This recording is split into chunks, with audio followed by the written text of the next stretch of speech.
आज का जो ये टॉपिक है हमारा, ये बहुत इम्पोर्टेंट है मेरे लिए, क्योंकि मैंने इसके बारे में बहुत सारे यूट्यूब पे सर्च किया था और मुझे कहीं भी कोई बहुत अच्छे से सब चीज़ें डिफाइन नहीं मिल रही थी। तो मैंने सोचा कि अब जब I went through this process, so I have to discuss it in front of. So video start करते हैं। This is one of the main experience of my life and bad experience also.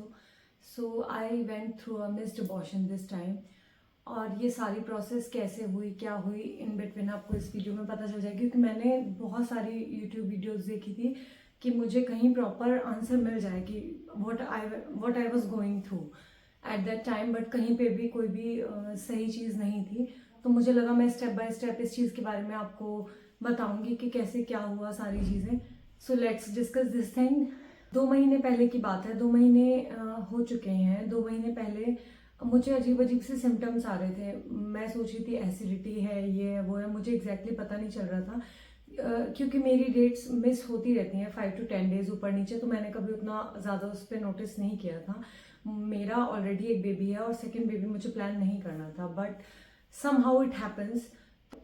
अजीब से changes आ रहे थे body में जो मैं समझ नहीं पा रही थी, क्योंकि मेरा पहला बेटा 7 years का हो चुका। उस टाइम पे उतना ज़्यादा याद भी नहीं था, उतना ज़्यादा एक्सपीरियंस नहीं था कि क्या हो रहा है क्या नहीं।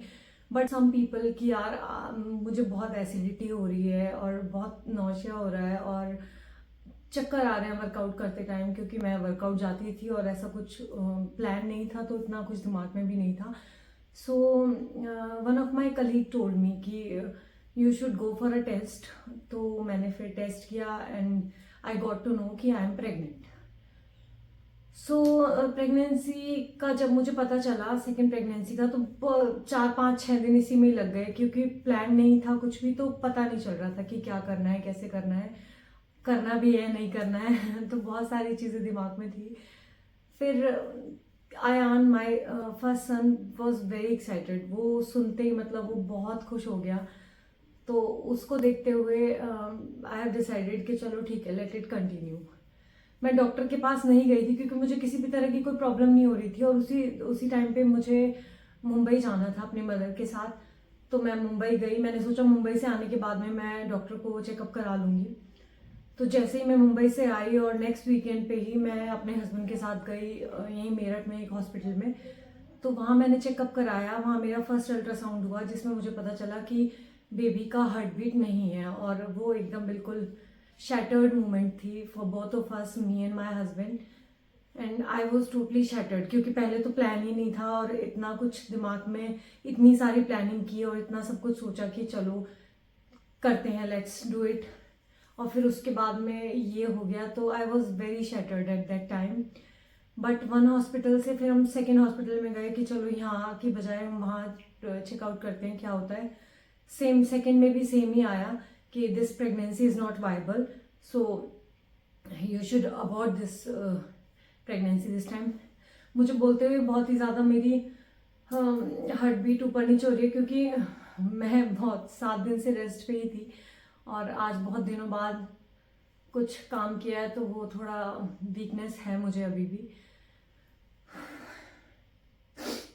बिकॉज इसमें कुछ भी नहीं है।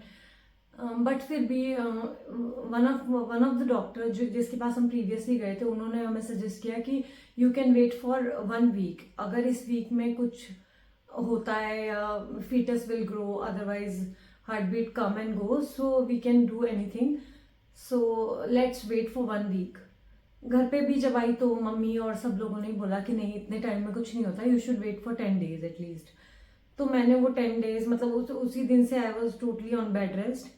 उसी दिन से आई वॉज जस्ट बस यही सोची थी कि किसी तरह सब चीज़ें ठीक हो जाएंगी, और होप भी थी क्योंकि डॉक्टर बोल चुकी थी कि नहीं, थोड़े दिन बाद में हम टेस्ट करेंगे। तो मे बी ऐसा हो जाता है कई बार कि अर्ली अल्ट्रासाउंड करा लेते हैं तो उसमें चीज़ें नहीं आती। सो आई जस्ट वेट। फिर उसके बाद में क्या, मैक्स में जाने के बाद में पहले दिन अपॉइंटमेंट नहीं मिला, दूसरे दिन अल्ट्रासाउंड का अपॉइंटमेंट मिला, और मेरे दोनों अल्ट्रासाउंड हुए, नॉर्मल 1 भी और टीवीएस भी। क्योंकि टीवीएस एक ऐसा अल्ट्रासाउंड है जिसमें जितनी भी मतलब बहुत माइनर चीज़ें भी आराम से पकड़ में आ जाती हैं। तो टीवीएस भी हुआ और नॉर्मल भी हुआ। तो वहाँ पे भी सेम ही पता चला कि नहीं, there is nothing left, I have to abort this baby. फिर उसके बाद में कहीं ना कहीं मेरे हस्बैंड माइंड मेकअप कर चुके थे कि कुछ नहीं होने वाला, लेकिन मेरी वजह से वो इधर उधर मेरे साथ घूम रहे थे। तो उस दिन मुझे लगा कि नहीं यार, मुझे डीएनसी करवानी ही पड़ेगी। तो फिर मैक्स में हम जिस डॉक्टर से मिले, मैंने उनसे बहुत सारी चीज़ें, क्योंकि मेरे दिमाग में बहुत सारे क्वेश्चंस थे कि कहीं ऐसा तो नहीं मेरे वर्कआउट की वजह से, या फिर कहीं ऐसा तो नहीं कि मैंने ट्रैवल किया उस टाइम पे, या बहुत सारे रीजंस थे। आई वांट टू नो कि ये हुआ क्यों है, जिसका मुझे मैथ्स में तो कोई जवाब नहीं मिला। मैं उन मैम से मैंने बहुत सारे क्वेश्चंस पूछे और she just gave me one answer कि साइंस इतनी ही इजी होती तो फिर बात ही क्या थी, फिर तो सबको सब कुछ पता होता। मतलब she didn't told me even a single thing कि क्या हुआ है और क्यों हुआ है। he just told me कि you can come tomorrow and we will do DNC and then you will be fine and you can't go anywhere till 7 days. सो यहाँ मेरा मैक्स का एक्सपीरियंस गा के जितनी भी मेरी प्रीवियस रिपोर्ट्स थी मैंने वो मैम को सब कुछ दिखाई। वो डॉक्टर जो थी वो शी वॉज फैब्यूलस, मतलब हम मैम को दिखाए, रिपोर्ट्स दिखाई, एंड शी टोल्ड मी कि we can not continue this thing और you should go for a DNC as soon as possible. So फिर सोचा कि चलो लेट्स डू इट, क्योंकि ये होना ही है तो और ज़्यादा डिले नहीं करते चीज़ों को। Then we came to home and we plan for the DNC.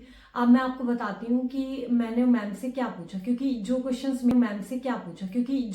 मेरे थे वो हर औरत के दिमाग में रहते होंगे कि ये जो मिस्ड अबॉर्शन हो रहा है क्यों हो रहा है, मिस्ड अबॉर्शन मेरी कोई गलती की वजह से हुआ। क्योंकि मेरे दिमाग में एक ही चीज़ थी कि शायद मैं जिम जा रही थी, इस वजह से मेरा मिस्ड अबॉर्शन हुआ।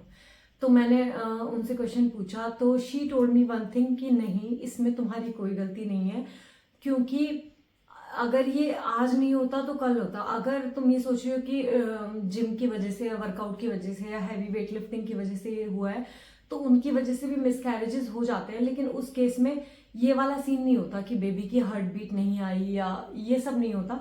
उस केस के अलग सिम्टम्स होते हैं और उस केस में एकदम से ऐसे मिसकैरेज नहीं होता। उस केस में हमारे पास में चांस होता है कि हम उस चीज़ को रोक सकते हैं, बचा सकते हैं। लेकिन ये जो प्रॉब्लम जो मिस्ड अबॉर्शन वाली आई है, ये सिर्फ इसलिए आई है कि जो फीटस है वो ठीक से डेवलप नहीं हुआ during the process. So that is the thing. अच्छा है कि आज नहीं। So that was my experience. Then next day I went through a DNC and now I am taking fully rest. मैंने उनसे पूछा कि मुझे ऑब्वियसली मतलब मुझे जिम जाना, वर्कआउट करना, एक्सरसाइज करना बहुत अच्छा लगता है। तो मैंने उनसे पूछा कि कितने दिन का रेस्ट होगा मेरा, and she told me one thing कि you should rest at least 7 to 10 days। और बाकी जितना आपकी बॉडी अलाउ करती है काम करने के लिए, योगा करने के लिए, you can do as you should you should listen your body कि व्हाट्स योर बॉडी। मेरा ये था कि मैं तो एक टाइम पे आके संभल गई थी कि मुझे जब पता चला हॉस्पिटल में, जब फर्स्ट टाइम मुझे पता चला कि हार्ट बीट नहीं आई और I should abort this baby. But जैसे ही मैंने घर आके अयान को बताया कि अयान ऐसा ऐसा हो गया है और we should we can not get another child now, तो वो बहुत शैटर्ड हुआ। मतलब वो इतना रोया कि मैंने इससे पहले उसे इतना परेशान, इतना दुखी कभी भी नहीं देखा। और मुझे कभी पता भी नहीं था कि इतना डेस्परेटली उसको सिबलिंग का है कि नहीं। मेरी बहन शी आ रहा था, कभी कुछ खाने के लिए लेके आया था, मम्मा ये खा लो इससे हार्ट बीट आ जाएगी, मम्मा ये ले लो इससे हार्ट बीट आ जाएगी। So it was a very tough time for me and my family. But ठीक है, मतलब मैं कभी मुझे करना भी नहीं था और एकदम से चीज़ें हुई मेरे साथ में, तो वो भी मैंने भगवान की मर्जी समझ के एक्सेप्ट कर ली थी। और आज जो हुआ ये भी भगवान की मर्जी समझ के एक्सेप्ट कर ली। तो अगर आप लोगों के साथ भी ऐसा है कि हार्ट बीट नहीं आ रही है, तो आप 2 महीने वेट कीजिए। लाइक फर्स्ट ट्राइमेस्टर के 8 weeks या 9th week तक आप वेट कर सकते हैं, but please don't wait for more than 9th week।